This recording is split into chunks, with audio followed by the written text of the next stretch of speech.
I've got the heater running right now, but, well, we're not going to need it today because the sun's out. At least for the midday, it's 10:48 a.m. on a Sunday. 12.7 on the power box, which it's been a pretty kick-ass week for solar because last Thursday I charged up, and during the winter months I've been charging up once a week, which isn't a big deal because my generator takes 1 gallon of gas roughly, so my power bill is 4 gallons of gasoline in the winter months. I mean, come on. 4 gallons of gas for a power bill. I mean, come on. That's like, that's easy. But who wants to give the petroleum people any money? Because guess what? Last Thursday I charged up, and I haven't charged up this week at all. I'm at 12.7, which I would like to be in the 13s right now. But I didn't charge up all last week. That means I made it through my first week of winter. My solar, we got good sunshine this week, friends, and I was able to do everything I needed to do inside the van, and I didn't have to run my generator. And I'm hoping we get a great day of sun, and before the day's over, I'm hoping we can be in the 13s again. I don't know, though, climbing up from 12.7. If we can get into 13s today, and then if we can get sun tomorrow, we can bump back up. But if we... No, 12.8 now. Wow. Well, it's 12.7, 12.8. It's doing that. It's doing the pullback. Come on, show the people, friends. Show the people. Yeah, now I'm back to 12.7. Whatever. You will move, and you will move now. And it just moves now as I take the camera off. Does that say 12.8? Oh, it says 12.7. Are you serious? I can't sit here and hold this thing up too much longer because I'm going to be upsetting you guys for boring you to death. But I'm telling you that it is moving. Hey. You piece of junk. Every time I look at it, it goes back to 12.8. And it's really not junk. You're really not junk. You have done me well this week, Solar Power. So, let's go ahead and get the morning routine started out because, well, I kind of had some breakfast. I ate a lean hamburger and I made some hash brown potatoes for breakfast today, and I usually don't do that, guys. I am a pretty big fan of skipping breakfast and not eating till about noon. I mean, maybe something just a little bit light if you really need it, like a scoop of peanut butter or something, but breakfast is so overrated.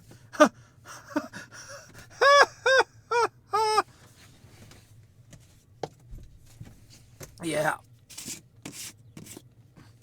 Daily dose of creatine, 5 grams of the Crea juice. Woo! I'm getting kind of strong again, which is actually kind of fun when you start building strength. When you first start working out and you've been out of it for a while, or you're first starting out, you don't really feel much strength. It's kind of like when you quit training. Not that I really ever quit, but when you don't work out as much and then you start doing it again, it's kind of like newbie gains all over again. You experience that newbie gains, but this year I've just been I'm going to be turning 40. My body's telling me to get stronger or something because, man, I was pulling 225 the last session like it was nothing. I was like, holy crap, I don't remember ever doing that before. I'm sure I probably could have years ago, but anyway, it's fun to progress, that's all.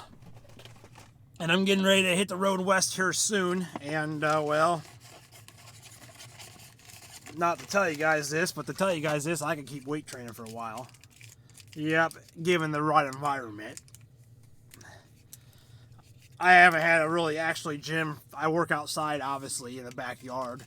But I haven't went to an actual gym for so long now. And, well, it would be nice for a lot of reasons. But I'll be in the outdoor Goldfield gym soon enough. And that will be good enough for me, guys. And my biggest goal is just to lean up. And I'm going to have to put you on the ground. I'm sorry about that. I got to do some WCW, WWF. This is the UFC. You guys are going to get a slam right now. Bam! You're on the ground. What you doing down there? Well, you're watching me fill up my Gatorade Zero. That's what you're doing down there, guys. Get a little go-go juice. Yeah. All right. Get that shaken up. The water canister has been working really nice. It usually stays full for, well, in the winter it stays full for probably over 2 weeks, or at least 2 weeks. Ooh. Whoa, it's my drum too.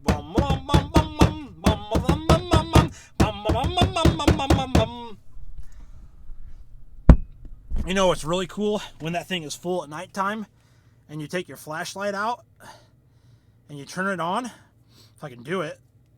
Yeah. Well, you can't see it during the day, but you put a light at nighttime underneath there and that blue jug, it lights up and it's got water in there. It's actually pretty damn sweet, really. Yeah, I don't have a lot to say to you today, friends. I'm just talking in front of the camera. I gotta get a Monday piece of content out, or we're gonna make the people upset if we don't upload it tomorrow. Since you guys are the insiders, I'll let you in on a little secret. I am filming a series right now. It is going to be like 6 to 8 videos. It's going to be my introduction to the Goldfields. It's going to be I'm going to be out in the Goldfields already, and there's going to still be content rolling from Illinois. I know you guys want to be in real time, but it's just what I have to do to it's what I have to do to get content built up, I feel, and get a good head start on things. How's that? So I've been filming a little video series back here.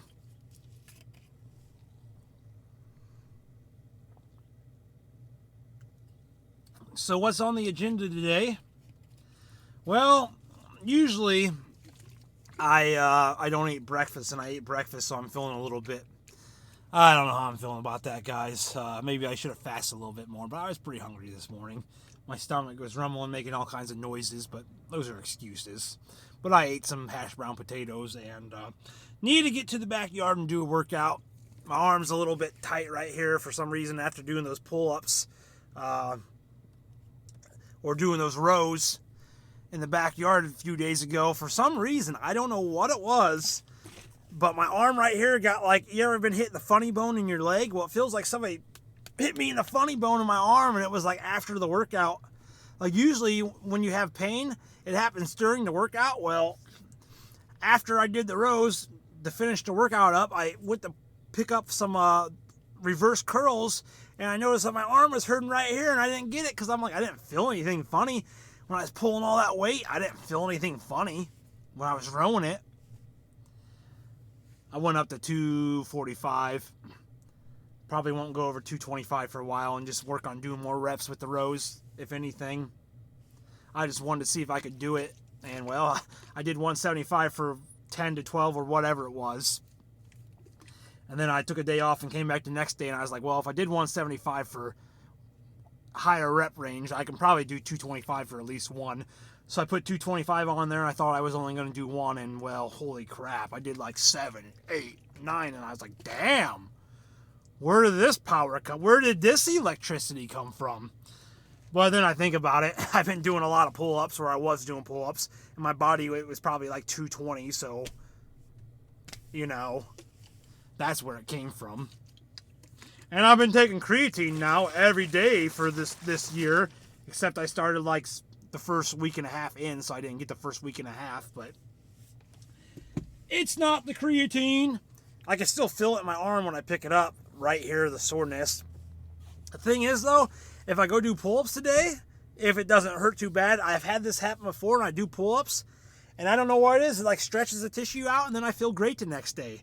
Same thing with my lower back. If I have lower back pain, if I go and do pull-ups the next day, I'm like 100% again. And I'm not even joshing you about that. That's straight up, friends. I don't know why that is, but, you know, they do say that doing, like, dead hangs is a really good thing. To let your body, like, stretch out all the stuff in the back. If you're not just hanging there. Alright, well, I filmed a video called the Rat Race, and maybe I should put that out before I put this one out, but maybe I'll upload that on Wednesday, and I will upload this for tomorrow. Yeah, this is probably where I'm going to leave the video. This is just going to be a straight chat, and, well, the weather is warming up here in Illinois, and I am happy about that. It's actually, you see, I was kind of upset last week because I really wanted to head out west, and the weather is amazingly beautiful. really the last 3 weeks to a month, the weather has been pretty. The weather's been pretty amazing out in Northern California. And, well, the week that I think about going, guess what? Ha! They got snow and rain in the forecast, and I'm like, it's actually going to be nicer here in Illinois the next week. Yeah.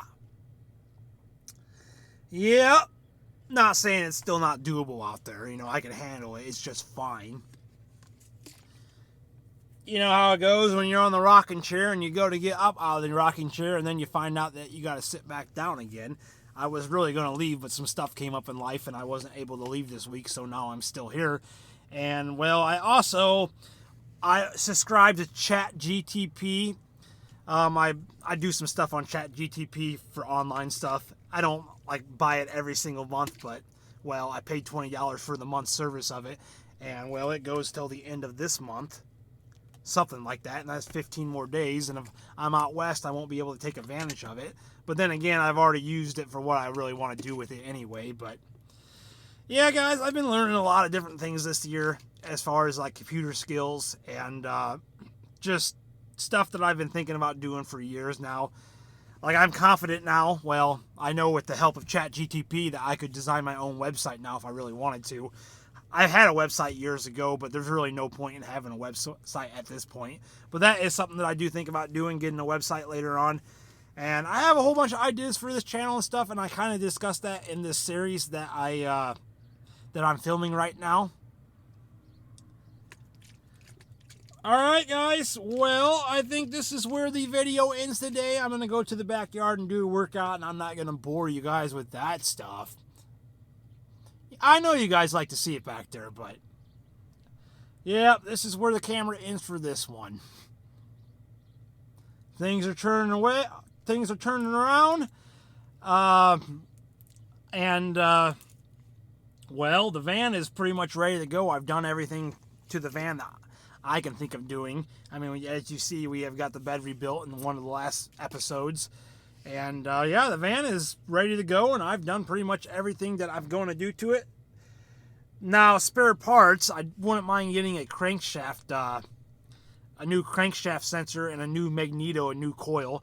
I was actually going to take that off the red truck. You see, my dad gave me that truck years ago, and the only reason that it stayed in the driveway down at my grandpa's house for so long when I wasn't driving it was because my dad kept telling me, you have the title, you have the title. And I kept telling him, no, you never gave me the title. You gave me the truck, but you didn't give me the title.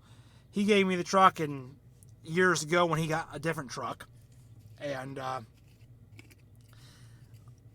went through it and put new parts on it and stuff, and I drove it out west, and it was an excellent truck for me for years, friends. Anyways, he kept telling me, I gave you the title. I gave you the... I'm like, no, you didn't give me the title. Well, it turns out that the title was at the bank in the safety deposit box, and we kept telling him it's probably at the bank. It's not at the bank. Yeah, it's probably... No, it's not at the bank. I'm not mocking or anything. I'm just saying I was kind of upset because, well, I came home and the truck was gone, and there was my crankshaft sensor, and there was my magneto. And, well, that's like $175. There's like $300 worth of parts right there that I don't necessarily need for my van right now, but I have had a crankshaft sensor go bad on me before. So I thought about just putting a new one in before I hit the road, but why do I want to spend $175 on a sensor? It's ridiculous. But you'd be glad that you did if you were sitting on the side of the road with a broken down crankshaft sensor. My old truck, drove that thing west. It's went out west 3, 4, 5 times. And it never went through any crankshaft sensors. You just never know with vehicles, friends. Things are goofy. And this thing is 20 years. It was a 03, so how old is that now? What are we in, 2026?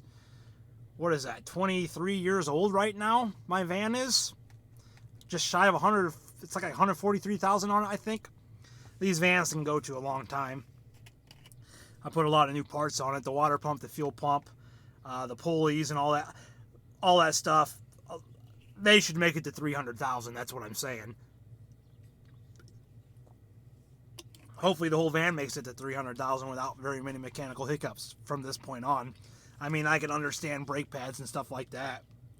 I remember my first trip to the mountains with my red truck. Big old white cloud of smoke, and I'd just pull over and because when you're driving the mountain, you actually got to downshift. You got to put it down in 3 or 2 because the big hills and stuff. You can't be riding on your brakes because you'll smoke your brakes out, so you have to use your transmission to go a little bit slower. Well, my first year up there, I didn't really know that stuff, and I was just hitting the brakes, and big old cloud of white smoke, and I was just standing outside my truck. It was all good, though, staring at the mountains. I never seen that stuff like that. It was cool. I was just chilling outside my van. Man, or my truck, this is beautiful. Anyhow, you learn things as you go, guys, and I have rambled on enough. I can't believe this has gone about 16 minutes now, man. I was making that series, and I'll be honest with you guys, I feel like I'm pulling stuff out of thin air on the series over there, but it must be done. I'm making a 6 to 8 video, like I said, video episode series to buy myself some time out west to, well, I'm also thinking about filming a sluice box video here today as well. I'm thinking about incorporating more gold prospecting stuff on the channel. You guys that have been watching this channel now for a while know that one of my main goals is to get monetized. And do I have to niche down? Do I just have to cover gold prospecting stuff? I'd like to think I could be known in the van life community as well, but I don't know. I mean, this guy lives in a van. He's a gold miner. Or should I just cover gold mining on this channel and start a whole new van life channel? Or should I just keep doing what I do here and not even give a crap? And just be like, well, we gotta find gold. Or we gotta start dancing at the gas pumps, one or the other. Alright, friends, I hope that you have enjoyed this chat and it's been entertaining for you at the least. And thank you for watching. And I'll be back with another one.